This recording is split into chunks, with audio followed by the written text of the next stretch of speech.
Celso, você precisa guardar esse livro. Você precisa embrulhar os presentes que você comprou hoje. Amanhã vai ser um dia muito cheio. Tá bom, mãe, eu só vou ler mais esse capítulo, mais meia página, aí eu já vou embrulhar os presentes. Tudo bem, ok, mas não comece outro capítulo. Você não vai querer estar cansado pra amanhã, né? Nossa, mãe, o Natal dá muito trabalho. Quem será que inventou todos esses costumes?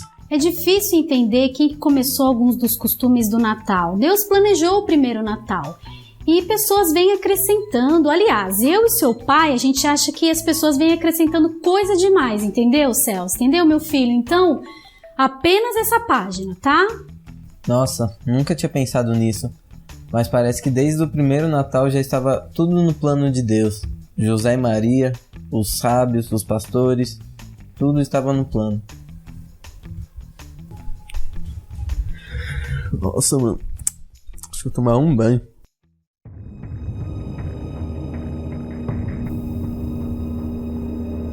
Oi, Celso. Tudo bem? Te assustei, né? Vamos sentar, pegar um cafezinho, que eu preciso te contar uma coisa. Eu sou um mensageiro do Altíssimo e vim aqui para poder te falar sobre o Natal. O que é o Natal, né? Desde o princípio do mundo, no Jardim do Éden, Adão e Eva haviam vacilado com Deus. E desde então, Deus, nosso Pai, ele tentou fazer alguma coisa para poder reconciliar o homem com ele, e ele havia designado uma forma através de um Salvador. E então, ele precisou de utilizar algumas pessoas para poder executar o seu plano de salvar a humanidade. E agora eu vou te mostrar alguns personagens que vão te falar, e assim você vai ficar sabendo como Deus é bom e ele tem planos que não podem ser frustrados. Sabe que a primeira pessoa que Deus mandou para falar com você? Eis que eu vou te mostrar Abraão, o pai da nação judaica. Sabe como ele vai falar com você? Naquela eligezona ali, ó. Olá, Celso, tudo bem? Você deve estar estranhando eu aparecer aqui nesse... Como é que chama esse negócio aqui? Salomão, como é que chama esse negócio que eu tô aparecendo aqui? Televisão? Você deve estar estranhando, né, Celso, eu aparecer aqui na sua televisão. Pois é, eu tenho um recadinho especial pra você. Na verdade, não é só eu que quero dar o recado. Fique esperto que tem muita gente querendo falar com você. Então, Celso, quando eu tinha mais ou menos a sua idade, eu morava numa cidade que se chamava Ur. Que nome engraçado, né? Tinha muita gente que tirava o sarro desse nome. Só que o pior não é isso. O pior é que o povo de Ur adorava ídolos. Um dia, o Deus verdadeiro, o Deus criador dos céus e da terra, me chamou e pediu para que eu deixasse o meu povo, me deixasse a minha terra, por mais que eu amasse cada pessoa da minha família. Como você pode imaginar, não foi uma decisão fácil, mas eu decidi seguir o verdadeiro Deus e ir para uma terra estranha. E Deus me disse que Ele me faria o pai de uma grande nação. E pelo fato de eu ter obedecido às palavras do Senhor, Ele abençoou os meus descendentes, e aliás, Celso, eram muitos descendentes. Eles se tornaram a grande nação de Israel, através da qual Cristo veio a nascer. E é por isso que eu me alegro tanto por ter seguido a vontade de Deus naquele dia. Celso, agora eu vou ir que eu tenho que fazer algumas coisinhas, mas tem mais pessoas querendo dar um recadinho especial pra você, tá bom? Gostou da apresentação? No início, Abraão havia ficado nervoso, mas ele disse, calma e olha pra câmera. Aí ele conseguiu falar. Enfim, agora eu vou te mostrar José, que foi o que deu continuidade para a nação de Israel. É isso aí. Por causa dele, todas as tribos têm nome. Quando eu era um adolescente, Celso, a família de Abraão já era muito grande. Meu pai, Jacó, era neto de Abraão. Foi ele quem me deu esta túnica colorida. Meus irmãos ficaram com tanto ciúme de mim que acabaram me vendendo para alguns compradores de escravos. Naturalmente, eu não pude entender por que o Deus que eu amava tanto permitiu que algo tão horrível acontecesse comigo. Mas foi então que eu percebi e comecei a ligar as peças. Foi quando ele resolveu fazer um milagre, de forma que me tornei o primeiro ministro do Egito. Deus me deu a sabedoria necessária para guardar todo o alimento que era necessário para a grande fome que estava por vir. Quando a terrível fome chegou, não só salvei o alimento, como também todo o povo do Egito e também o meu povo. Foi então que eu entendi por que Deus permitiu que algo assim acontecesse. Foi só assim que Deus poderia permitir que o povo de Israel fosse salvo e mantesse sua promessa com Abrão. Esse foi outro vídeo. Agora vai ser a hora do herói? Não, vai ser a hora do Moisés, que foi quem libertou o povo do Egito. Celso, quando eu tinha sua idade, eu morava no palácio do faraó. Minha família verdadeira era israelita, mas uma princesa, filha do faraó, havia me adotado. José, na minha época, já havia morrido há muitos anos, e os povos egípcios já tinham se esquecido dele e nos fizeram escravos de seu povo. Eu cresci, tendo tudo o que uma pessoa poderia desejar, pois vivia no palácio do faraó. Porém, eu não me sentia feliz. Senti que Deus havia me chamado para libertar meu povo da crueldade que sofriam. E Deus me usou para guiar meu povo de volta à terra prometida para Abrão. E assim, eu me tornei parte do plano de Deus para preservar a nação de Israel e para que Jesus pudesse nascer dos descendentes de Abraão.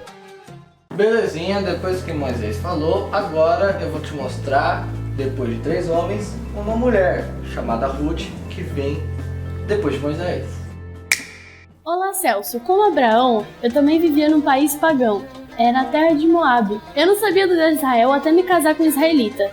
E então, logo depois do nosso casamento, ele acabou falecendo, e meu sogro também. Então minha sogra resolveu voltar para Belém, de onde ela tinha vindo, e ela saiu de lá por conta de uma seca que a família estava sofrendo.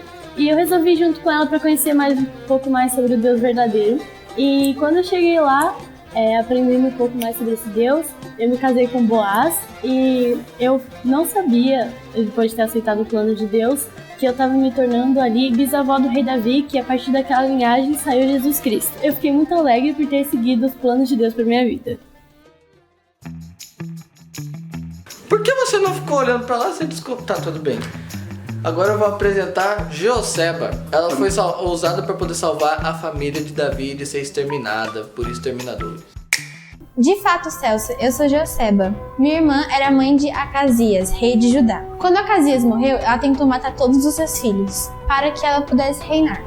Pensou que seria bem sucedida, mas eu fugi com o filho mais novo, Joás. E o escondi no templo até ficar com idade suficiente para poder reinar. E então, finalmente, ele foi trazido ao templo e colocado no trono, no lugar de sua avó cruel. E então, mais uma vez, a família de Davi foi preservada para que Jesus pudesse se tornar o herdeiro legítimo de Davi.